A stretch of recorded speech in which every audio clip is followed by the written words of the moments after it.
The mathematical principle of inertial navigation system. An inertial navigation system, INS, or IRS, measures an object's velocity and position in time by integrating measured acceleration once for velocity and twice for position in time. It might sound complicated, but by examining classical equations in Newtonian mechanics the principle can be seen. Let's assume that we have measured acceleration a. Let's integrate acceleration a once to get instantaneous speed, where instantaneous speed equals acceleration multiplied by time plus initial speed, where the initial speed v0 will act as constant c.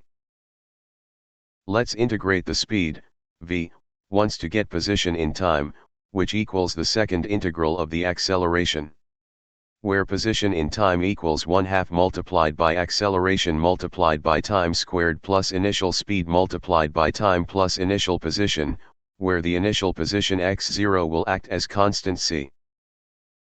Assuming that you know that for a functional navigation in INS or IRS we need to input the initial position, and we must be stationary while initiating the navigation system.